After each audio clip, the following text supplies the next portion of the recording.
Good morning সবাইকে। কেমন আছো তোমরা সবাই? আশা করি সবাই খুব খুব খুব ভালো আছো। আমিও খুব ভালো আছি। সীমার লাইফস্টাইল চ্যানেলে তোমাদের সবাইকে আরও একবার ওয়েলকাম। আর আজকে ব্লগটা শুরু করেছি একদম সকাল থেকে। তো আজকে সারা দিন কি করছি, কি করব পুরোটাই দেখো। তো এই কিছুদিন এত মেঘলা ওয়েদার আর বৃষ্টি যাচ্ছে তাই অবস্থা গেছে। একেতে ঠান্ডা, তার মধ্যে যদি কুয়াশা তো থাকবেই, কিন্তু তার সাথে যদি বৃষ্টি হয় কি অবস্থাই না হয়। তো সেই জন্য আমার জামা কাপড়গুলো কাছাকাছি কমপ্লিট করতে পারছিলাম না, আর ওই একটা দুটো কাচ্ছি, ছড়াচ্ছি, শুকোচ্ছি এইভাবে। তো শুকোচ্ছে তো না, পুরো ড্যাম গন্ধ হয়ে যাচ্ছে। তো এইভাবে দিন কাটিয়েছি। আর আজকে আমি একদম সকাল থেকেই মেন্টালভাবে রেডি হয়েই নেমেছি যে আজকে ঘুম থেকে উঠে যা কাজ আছে আজকে সব কাজ কমপ্লিট করব। আর এই সমস্ত কাজগুলো থাকলে না মাথা পুরো ভার হয়ে থাকে, বিরক্ত লাগে। আর আমার এই ঘরটা দেখছো, বিছানাটা মনে হচ্ছে যেন আমি একটা আঁতুড় ঘরের মধ্যে বাস করলাম। 11টা দিন মনে হলো যেন আমার একটা আঁতুড় উঠলো, এরকম একটা অবস্থা হয়েছে। কিচ্ছু কাছাকাছি করতে পারছি না মনে হচ্ছে। তারপরে যখনই ভেজাতে যাচ্ছি দেখি আকাশের মুখ ভার। ওই মুখ ভার দেখে আমার শরীরটাই ছেড়ে দেয়। তখন আর মনে হয় না যে জামা কাপড়গুলো ভেজাই। কিন্তু আজকে আমি ভিজিয়েই ছাড়বো, যেই করেই হোক। দরকার হলে আমি আজকে উনুনের আগুন জ্বেলে হলেও আগুনের মধ্যে শুকাবো, তাও আমি শুকিয়েই ছাড়বো আর কেচেই ছাড়বো। এরকম একটা টার্গেট নিয়ে তবেই আজকে আমি সকালটা শুরু করেছি। আর বাইরে দেখো বেশ রোদ আছে, মনে হচ্ছে আজকে রোদ উঠবে। আর যদি রোদ উঠে যায় তাহলে আমার উনুন ধরাতে হবে না। উনুন কোনো কিছুই না, জাস্ট একটু মজা করছিলাম। কোনো উনুন ধরিয়ে কি আর জামা কাপড় শুকোনো যায়? ও তো উল্টে পুড়ে আমার ক্ষতি হয়ে যাবে। তো বিছানার চাদর টাদরগুলো এত বাজে অবস্থা হয়েছে, ওই যে বললাম না, মনে হচ্ছিলো যেন একটা চার দেয়ালের মধ্যে একটা আঁতুড় ঘরে রাত কাটাচ্ছিলাম। মানে এত বাজে অবস্থা। আর পর্দাগুলো ভাবলাম আজকে খুলবো, কিন্তু পর্দাগুলো খোলার মতো উপায় পাচ্ছি না। কারণ পর্দাগুলোর ওই পাইপের যে মাথায় যে ডিজাইন করা কি বলে ওগুলোকে, ওই সমস্ত লাগানো, ওটা খুলতে গেলে আমার জান কয়লা হয়ে যায়। সেই জন্য ওটার খোলা হয় না সচরাচর। ওই মাসে একবার বা 1 মাস 1.5 মাস পর পর একবার তখন গিয়ে পর্দাটা খুলতে হয়, ভীষণ অসুবিধা হয়। আগে যদি জানতাম তাহলে শৌখিন পর্দার পাইপের মধ্যে কিছু লাগাতাম না, এমনি নর্মাল হাতল লাগিয়ে ছেড়ে দিতাম। কিন্তু কে আর জানে যে আমাকে এত খাটতে হবে, ভীষণ ভেজালে। তো সেই জন্য আর ওগুলো পর্দাগুলো বাকি রেখেছি, পর্দাগুলো পরে এক সময় বিকেলবেলায় করে খুলে নেব। কারণ সকালের দিক এখনও রান্নাবান্না করতে হবে, কাচা ধোয়া সব কিছু আছে। এখন যদি ওটার মধ্যেই আমি আধা ঘন্টা 1 ঘন্টা সময় লাগিয়ে দিই সারাদিনের সময়ের থেকে, বাবা সময়ের প্রচুর মূল্য, অত সময় লাগানো যাবে না। তো যাই হোক, কলিং দিয়ে ভালো করে কাজগুলোও পরিষ্কার করে নিলাম। আর করবোই যখন, কিছু একটু বাকি রেখে কী লাভ। তো ভালো করেই পরিষ্কার করে নিই। তো সুন্দর করে কলিং টলিং দিয়ে জানালাগুলোও পরিষ্কার করে নিয়েছি। আর বাইরে বেশ রোদটা দেখছি, বেশ আমার ভালোই লাগছে, মনে হচ্ছে যে না ঠিক আছে। যত রোদ দেখছি তত আমার যেন কাজের প্রতি আগ্রহটা বেশি বেড়ে যাচ্ছে। তো আর পরিষ্কার করলে না কি সুন্দর লাগে, চকচক চকচক করে, সব দিকে দেখতে কত সুন্দর লাগে। তো হয়ে গেল আমার সব গোছগাছগুলো কমপ্লিট করার। পর্দা টর্দাগুলো একটু ভাঁজ করে রেখে দিলাম, ভাঁজ বলতে এই ফিতেটা দিয়ে আটকে রেখে দিলাম। তো এবার বেড কাভারটা চেঞ্জ করবো। আজকে মনে হচ্ছে না আমি একটু বাঁচছি, তবে এখনও বাঁচছি না, এখনও অনেক কাজ আছে সারাটা দিনের। তো সেইগুলো কমপ্লিট যতক্ষণ না করতে পারছি ততক্ষণ রেহাই নেই আমার। তো চলো বেড কাভারটা চেঞ্জ করে সুন্দর করে পেতে নিই। আর কয়েকটা বেড কাভার কেনা দরকার, কিন্তু এই দিয়েই চালিয়ে দিই। এখন তো আর তেমন কোনো কিছু অকেশান টকেশান নেই। ওই সামনেই তো আবার চৈত্র মাসে সেলের থেকে নয় আবার কয়েকটা তুলে নিয়ে আসবো। তো এখন এই দিয়েই কাজ চালিয়ে দিই। বলি ঠিকই যে চৈত্র মাসের সেল, ওই সেলে গিয়ে তখন দেখছি যে রং টং চটা বা যাও রং চং দেখে নিয়ে আসলাম। বাড়িতে এসে যখনই দেখবো সার্ফে দিচ্ছি, দেখবো গবগবিয়ে রং উঠে একদম আমার চাদরের টাকা শেষ। তো সেই জন্য আর সেলের থেকে এটা ভাবছি আর কি, যে এখন কিনবো। এই তো পৌষ মাস, মাঘ মাস তো হয়েই এসছে, ফাল্গুন চৈত্র, ওই জন্য একটু অপেক্ষাই করি। আবার অপেক্ষা করতে করতে দেখা গেল হয়তো কখনো হট করেই কিনে নিয়ে চলে এলাম, এরকমও হয়। আর এই ডিপ কালারের বালিশের কভারটা বেশ ভালোই লাগছে, দেখলাম লাইট কালারের যেহেতু বেড কাভার, তো সেই জন্য বালিশের কভারটা আমি একটু ডিপ কালারেরই একটা পরিয়ে নিলাম। হয়ে গেল বিছানার চাদর টাদর গোছগাছ করা আর পর্দা টর্দা ভাঁজ করা। দেখো এবার কত হয়েছে কাঁচা আজকে আমার, জল মনে হচ্ছে একদম খুঁজে পাওয়া যাবে না, প্রচুর জলের দরকার। তো এবার ড্রেসিং টেবিলটাকে একটু পরিষ্কার করব।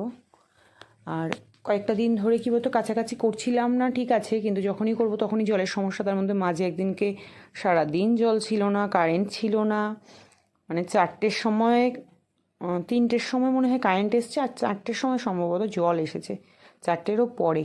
অতক্ষণে 4টের সময় যদি আমি জামা কাপড় কাচতে বসি, তাহলে কাচবো কখন, রান্না করব কখন, খাবো কখন, আর নিজে একটু রেস্ট নেব কখন? আর রেস্টের কথা তো ছেড়েই দাও, তবুও ওটা বলতে হয়, কারণ রেস্ট না নিলে একটুখানি তাহলে তো আবার বাদবাকি সারাটা দিন চালানো যাবে না শরীরটাকে।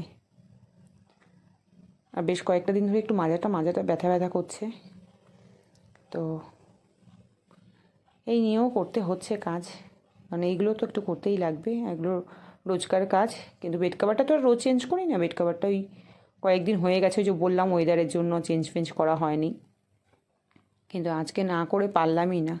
আজকে যদি রোদ নাও উঠতো, যদি বৃষ্টিও হতো, তাও আমি চেঞ্জ করতাম। কেন বলো তো? রেখে দিতাম, কিন্তু আর পাচ্ছিলাম না, মানে এত গিন গিন গিন করছিল, আর পেরে উঠছিলাম না। আর একটা দেখবে যে একটু পরিষ্কার ফ্রেশ একটা বেড কভার পাতা থাকলে, তার মধ্যে যদি একটু ঘরটা পরিষ্কার থাকে, ঘুমিয়েই যেন আলাদা শান্তি, সেই ঘরে পা ফেলতেও ভালো লাগে। তো হয়ে গেছে আমার ড্রেসিং টেবিলটাকেও গোছানো। আর চলো কোথায় কি রেখেছি সেগুলো তোমাদেরকে একটু দেখাবো। ফুলদানিটা রেখে দিয়েছি আলমারির মাথায়, একটা ফুলদানি আনতে হবে। তো এইটার মধ্যে রেখে দিয়েছি হচ্ছে চিরুনি, তারপর লিকুইড সিঁদুর, মানে লম্বা লম্বা যেগুলো বড় সাইজের জিনিসগুলো সেগুলো। আর এটার মধ্যে রেখেছি ওই ছোটো ছোটো nail polish, lip balm, clip, একটু চোখের ওষুধ, বোরোলিং, লিপস্টিক, এসব টুকটাক জিনিসগুলো এই ঝুড়িটার মধ্যে রেখেছি। আর এই ঝুড়িটা কিন্তু আমি নিয়ে এসেছিলাম অনেক দিন আগে, সেই একবার ডাক্তারখানায় গেছিলাম ছেলেকে নিয়ে। তো ফেরার পথে হাঁটতে হাঁটতে মা বেটায় মিলে গল্প করতে করতে আসছিলাম, আর তখন দেখছিলাম ঝুড়িটা, বেশ ভালো লাগলো, তো নিয়ে চলে এসেছিলাম। আর ওই যে বললাম ফুলদানিটা এখানটার যেহেতু কাঁচের, তো সেই জন্য আমি একটা ভারী যে ফুলদানি রাখবো সেটা রাখছি না, কারণ যদি পড়ে যায় তাহলে কাঁচটাও ভাঙবে, সাথে ফুলদানিটাও ভাঙবে। সেই জন্য আমি এখানটায় ফুলদানিটা মানে একটা হালকা পাতলার মধ্যে কোনো কিছু চাইছিলাম, আর সেটা ছিল এখানে। সেটা আবার তুলে আমি আলমারির মাথায় যে টেডিগুলো রয়েছে ওই টেডির মাঝখানে রেখে দিয়েছি। তো সেই জন্য এখানের জন্য একটা ফুলদানি আমাকে একটা আনতে হবে। আর এই ফুলগুলোর কিন্তু অনেক দিন হয়ে গেছে, মোটামুটি বছর 3-4 হয়ে গেছে, বেশি ছাড়া তো কম নয়। এক হস্তশিল্প মেলা থেকে নিয়ে এসেছিলাম, ওই ফুল দিয়েই এখনও চালাচ্ছি। আমার অবস্থা যা, আমি যদি মানে আমার অপেক্ষায় কেউ থাকলে সে আর না খেয়ে মরবে, কারণ আমি একটা কোনো কিছু কিনলে এত যত্ন করে রাখি, মোটামুটি কয়েক বছর চলে যায়। তাহলে বলুন দোকানদাররা কী খাবে? যাই হোক, দোকানদারদেরকে খাওয়ানোর চিন্তা পরে করছি, আমি আগে খেয়ে বাঁচি, তারপর দোকানদারদের চিন্তা, কি তাই তো? তো কদিন পর পর যদি ওইসব কিনে পয়সা নষ্ট করি, হবে না। তো হয়ে গেল গোছগাছ করা, আর ঘরটাও ঝাড় দেওয়া হয়ে গেল। তো এখন যাব হচ্ছে নিচে, আর এই বালাপোস্টটাকে একটু রোদে দেবো, আর ঝুড়ির জামা কাপড়গুলো নিচে রেখে তারপরে ওপরে আসব। আর এখন এগুলো করব না, এখন পরে করব, এখন একটু চাটা খেয়ে মাথাটাকে ঠিক করে নেব। আগে যখন আসলো তখন প্রথম অনেকদিন পর চলে গেলাম। তাহলে এবার ওর চাদরগুলো চেঞ্জ করি। লাইট না, এটা পর্দাটা নে, আচ্ছা মামা। সকালে ঘুম থেকে উঠলে কাজের পাহাড়, কাজ আর যেন শেষই হয় না। সকালে ঘুম থেকে মানে বিছানায় যতক্ষণ উঠি, ঘুম থেকে উঠে বিছানায় কিছুক্ষণ ফোনটা একটু দেখি, ফোনটা একটু ঘাঁটি, তারপরে নিচে নামি। কারণ আমি ঘুম থেকে উঠেই ফার্স্টেই যে ঘুম থেকে নেমে বিছানা থেকে নেমে চলে আসবো কাজে, সেটা আমি করতে পারি না কখনোই। আমি উঠে কিছুক্ষণ বিছানাতে থাকি, ফোনটা একটু ঘাটাঘাটি করি, তারপর নিচে নামি। তো আজকেও আমি তাই করেছি, কিন্তু সেটা করলে কি হবে, সেটা রোজই করি, আজকে বলে না, সেটা রোজই করি, কিন্তু সেটা করলে কি হবে, তারপরে নেমে যে শুরু হয়, তারপরে আর একটা সেকেন্ডের জন্য আর ফোনে হাত দেওয়ার উপায় থাকে না, সারাক্ষণ কন্টিনিউয়াসলি কাজ করেই যেতে হয়। তো চাটা খেয়ে চলে এসেছি, আর এইবার দেবো বালাপোস্টটা একটু রোদে। আর রোদ পেলে না, বেশ রোদে একটু দিতে বেশ ভালো লাগে, কিন্তু ওই সিঁড়ি দিয়ে নিচে নামানোটা খুব কষ্টের। আর এইবার দেখো অবস্থাটা কেমন, আমার চেয়ারটাই উল্টে গেছিলো, এমনভাবে আমি নিজেও বুঝতে পারিনি, হট করে যে কেমন হলো। তো এখন একটু গরম জল বসাচ্ছি, আর গরম জলটা বসিয়ে দিয়ে তারপর গরম জলটা হতে হতে এইদিকে আমি একটু টুকটাক কয়েকটা কাজগুলো একটু সেরে নেব। মানে বাঁধাকপি কুটে ফ্রিজে রেখে দিয়েছিলাম, সেটাকেই একটু বসিয়ে দিচ্ছি। এদিকে ভাপে একটু মজিয়ে নেব, কারণ হচ্ছে মজিয়ে বলতে একটু ভাপ দিয়ে ফেলে নেব। মজানো ব্যাপারটা হচ্ছে আমার বাপের বাড়ির ওখান থেকে সবাই কোনো কিছু একটা বলে মজিয়ে নেওয়া, মানে হচ্ছে একটু ভাপ দিয়ে ফেলে নেওয়াটাকে বলে হচ্ছে মজিয়ে নেওয়া। তো আমি ওই মজিয়ে মজিয়ে ব্যাপারটা এখনও অভ্যাসটা আমার রয়ে গেছে, বাপের বাড়ির দেশের টান কথাটার। তো এখানে বাঁধাকপিটা একটু মানে ভাপ বসিয়েছি, আর এদিকে গরম জল বসিয়ে দিয়েছি। আর ওই চাটা খেলাম, টুকটাক অনেকগুলো বাসনও হয়েছে, তো বাসনগুলো একটু বাইরে বার করে রাখি। আর বাঁধাকপিটাকে একটু হতে হতে ততক্ষণ আবার একটু টুকটাক কয়েকটা কাজও করে নেব। আমাদেরকে চলো একটা হাসির কথা বলি। আমি যখন নাকি মানে আমার ভিডিও ধরো আমার সামনে কেউ একটা ফোনে দেখছে আর হয়তো আমাকে শোনাচ্ছে, আমার সেই ব্যাপারটা এত হাসি পায় আর এত লজ্জা লাগে, মানে ভীষণ লজ্জা লাগে। তখন মনে হয় কি যে বাবা আমার ভয়েস এত বাজে, আমি এইভাবে কথা বলি, মানে নিজের ভয়েস নিজে না বোঝা যায় না, যদি অন্য কারোর ফোনে শোনা যায় তখন ভীষণ একটা অদ্ভুত টাইপের লাগে। এটা আমার বেশ কয়েকবার হয়েছে যে আমার সামনেই হয়তো মানে আমার ভিডিও চালিয়ে শুনছে, এবার আমিও বুঝি হয়তো আমার ভয়েস মানে আমি তো কথাগুলো বলেছিলাম, তখন আমার মনে পড়েছে যে এই কথাগুলো তো আমি বলেছি আমার ব্লগে। তখন তাকিয়ে দেখি হ্যাঁ আমার ভয়েস, আমার এত হাসি পায়, এই ব্যাপারটা ভীষণ হাসির। তো নিজের ভয়েসটা দেখবে শুনতে একটা কেমন যেন লাগে, বাজে লাগে।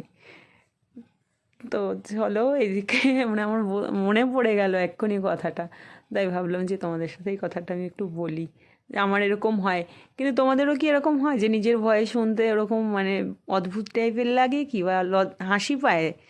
কিন্তু আমার ভীষণ লজ্জা লাগে যে কি বাজে ভয়েসটা। তো যাই হোক, ভয়েস তো কীরকম হবে সেটা তো নিজের ওপরে ডিপেন্ড করে না, তো এক একজনের ভয়েস এক এক রকম। কিন্তু নিজের ভয়েসটা শুনতে অন্য কোথাও থেকে ভীষণ খারাপ লাগে, বা যদি রেকর্ড শোনা যায় রেকর্ডিং, সেটাতেও বিচ্ছিরি লাগে। তো চলো এদিকে গরম জল করে এগুলো ভিজিয়ে নিয়েছি। আর আজকে আমার অনেকগুলো বললাম না জামা কাপড় অনেকগুলো হয়ে গেছে, তো এতগুলো জামা কাপড় আমি এখন একসাথে ভেজাবো। আর এই ঝুড়িটা হয়ে না আমার খুব ভালো হয়েছে, বেগুনি কালারের ঝুড়িটা। জামা কাপড় বেশি হলে এটার মধ্যে করে নিই, আমার শুকিয়ে গেলেও এটার মধ্যে করে নিয়ে রাখি, বেশি বাসন হলেও এই ঝুড়িটার মধ্যে করে নিয়ে রাখি, বেশ ভালোই হয়েছে। আর আমার বাথরুমে যে একটা সিলভারের গামলা দেখলে, ওই সিলভারের গামলাটাই সবসময় থাকতো, কিন্তু ওই টানাটানি করতে করতে তলাটা মানে ইসে হয়ে গেছে, পাতলা হয়ে গিয়ে ফুটো ফুটো হয়ে গেছে। সেটার মধ্যে ওই ধুনো গলিয়ে দিলে নাকি ভালো থাকে, তো সেটাই দেওয়া রয়েছে, কিন্তু কেমন একটু কালো কালো হয়ে রয়েছে নিচটা। আর এই সাদা জ্যাকেটটার কথা আর বলো না, আমার ছেলে কয়েকদিন আগে মানে গত বছর এটা কেচে ধুয়ে পরিষ্কার করে রেখে দিয়েছি, এই বছর আমার ছেলে ওর যা কিছু আমার ড্রেসের ওপরে ওর লোভ, যদি পারতো ও মনে হয় আমার মানে চুড়িদার শাড়িগুলোও পরে ফেলতো যদি মেয়ে হতো। ছেলে বলে মনে হয় সেটুকুনি বাকি রাখছে। ও আমার সোয়েটার পরবে, ও আমার মাফলার নেবে, ও আমার জ্যাকেট গায়ে দেবে, সবই আমার নেবে। তো এই জ্যাকেটটা গায়ে দিয়ে আমি গত বছর কেচে পরিষ্কার করে রেখে দিয়েছি, আর এবছর ছেলে বার করে ও ওর নিজে শ্যুট করার জন্য চলে গেছে সকালবেলায় গঙ্গার ধারে। তারপর সেখান থেকে এসছে আবার বিকেলবেলা পড়েছে, মানে সেটাকে যতক্ষণ না পুরো নেতা করবে ততক্ষণ ওর শান্তি নেই। মানে আমার ড্রেসের ওপরে ওর এতটাই লোভ, লোভ না তো চলো এখানে একটু পেটে দিয়ে নেওয়ার ব্যবস্থা হচ্ছে, মানে খিদেও পেয়েছে অল্প অল্প, তার থেকেও বেশি কথা হচ্ছে যেটা, সেটা হচ্ছে কাজে নামবো। আর কাজে নামার আগে নিজের শরীরটাকে একটু খেয়াল রাখতে লাগবে, একদমই রাখি না, কিন্তু এখন ওই আটাটা মাখা ছিল বলে এইসব ভাষণ বেরোচ্ছে আমার মুখ দিয়ে, নইলে নিজের প্রতি আমি কখনোই খেয়াল রাখি না, একদমই নয়। খুব খিদে পেয়েছে তখন একটু খাবো, খেতে হবে তাই খাবো, এরকম আমার ব্যাপার। তাছাড়া আমাকে যে নিজের শরীরের প্রতি বা একটু নজর রাখতে হবে, সেই ব্যাপারটা একদমই নয়। আটা মাখা ছিল গতকালকে, যেহেতু রুটি বানিয়েছিলাম সেখান থেকে একটু বেশি আটা মাখা হয়ে গেছিলো, তো সেটা থেকেই কয়েকটা রুটি হবে এখানে। তো রুটি বানাচ্ছি, তা এখন যদি খেয়ে নিই রুটিটা বানিয়ে, তাহলে জামা কাপড়গুলো ওইদিকে ভিজিয়েছি পরিষ্কার, মানে ময়লাটাও কাটুক, গরম জল করে ভিজিয়েছি, তো ময়লাটাও কাটবে, আর ততক্ষণ আমার রুটিটাও হয়ে যাবে, খাওয়াটাও হয়ে গেল। শরীরটাও একটু শক্তি পাবো, আর আটাটাও নষ্ট হলো না, আটাটাও ঠিক মানে কাজে লেগে গেল। আর এদিকে তো ইনি ঘুমোচ্ছেন, মানে ছেলে ঘুমোচ্ছেন, ইনি কখন যে উঠবে তার কোনো ঠিক ঠিকানা নেই। এবার ও যদি একটু টাইম মতো উঠতো তাহলে ওকে একটু কিছু খেতে দিয়ে আমিও নিশ্চিন্তে কাজগুলো কমপ্লিট করতে পারতাম, কিন্তু ইনি উঠবেন কখন তার কোনো ঠিক ঠিকানা নেই। নেই মানে নেই, সে 3টেয় উঠুক, কখনো 4টেয় উঠুক, ওই রান্না বান্না কমপ্লিট করে রেখে দেবো, সেটা ঠান্ডা হবে, আবার ঘুম থেকে উঠবে, তারপরে আবার গরম করব, তারপরে খেতে দেবো। এই সব চলে আমার আমার কর্মকীর্তি। তো রান্নাবান্না কমপ্লিট করে মানে সকালে রুটি খেয়ে তারপর রান্নাবান্না কমপ্লিট করে পুরো গ্যাস টেবিল সব মোছা টোছা, এখানে রান্না করেছি বাঁধাকপি মাছের মাথা দিয়ে, আর এখানে করেছি আলু দিয়ে কাতলা মাছ, ঝোল ঝোল করেছি। তো এই হয়েছে রান্নার ভাত, ওখানে রয়েছে ভাত, এই হয়েছে আজকে রান্না। আজকে বেশি কিছু রান্না করিনি, কারণ ওই যে কাচাকাচিগুলো করেছি, কতগুলো ভিজিয়েছিলাম, সেইগুলো সমস্তটা কেচেছি।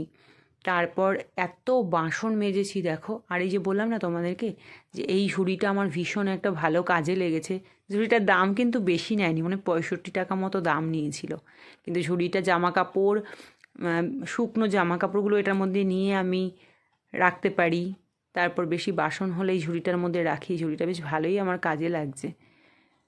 তো এই হলো, তো কাছাকাছি হয়ে গেছে, ছড়িয়ে দিয়েছি, আর বাসনগুলো মেজে এখানে একটু জলটা ঝরিয়ে নিয়ে তারপর ঝুড়ি করে এবার রান্নাঘরে ঢুকিয়ে রাখবো। তো এখনও স্নান করিনি, এদিকে ঘড়িতে কিন্তু অনেক বেলা হয়ে গেছে, মোটামুটি কটা বাজে ঘড়িটা দেখতে লাগবে, একবার একটু তাকানোর চেষ্টা করলাম, কিন্তু ঘরে তো ঘড়ি এখানে নেই, তো দেখতে লাগবে কটা বাজে। তো চলো, বালাপোষটা রোদে দিয়েছিলাম আর রোদ মানে পড়ে যাচ্ছে, সেই জন্য দেখলাম স্নান কমপ্লিট করার আগে বালাপোষটা ঘরে রেখে আসি। তো আর আমার মাটি বলতে গেলে না, এই চেয়ারটা রেখেছি ঠিক এইটুকুনি মাটি, সারা বাড়ি জুড়ে একটুও মাটি নেই। তো এইটুকুনি মাটি, আর এইটুকুনির মধ্যেই যেটুকুনি গাছপালা রয়েছে আর ঘাস টাস রয়েছে। সকালে উঠে কখনো কখনো ব্রাশ করলে ঘাসটার উপরে খালি পায়ে একটু পা মানে হাঁটি আর কি, বেশ ভালো লাগে। তো এইটুকুনি পরিষ্কার রাখার চেষ্টা করি, যেহেতু খোলামেলা বাড়ি, তো সেই জন্য যে খুব পরিষ্কার রাখতে পারি তেমনটা নয়, কিন্তু তবু চেষ্টা করি। তো চলো, এবার ওই গাছের পাতাগুলো একটু পড়ে রয়েছে, একটু হালকা করে একটু ঝাঁট ফাট দিয়ে তারপরে ঢুকে যাব স্নানে। তো আপাতত কাজকর্ম কমপ্লিট, ঘরের বাইরের সব কাজই কমপ্লিট হলো। দেরিতে ঘুম থেকে উঠলে কি হবে, টাইমের মধ্যে কাজগুলো কেচেছি যে বাইরে ছড়ানোর জায়গা নেই, প্রচুর জামা কাপড় কাচা হয়ে গেছে, আর এখনো জল আসেনি, অল্প অল্প টিকটিক টিকটিক করে জল পড়ছিল, সেই জলে কেচেছি, তো সেই জন্য আমার অনেকটা লেট হয়ে গেছে। তো এখন বাজে হচ্ছে 4:05, এতক্ষণে আমার কমপ্লিট হয়েছে।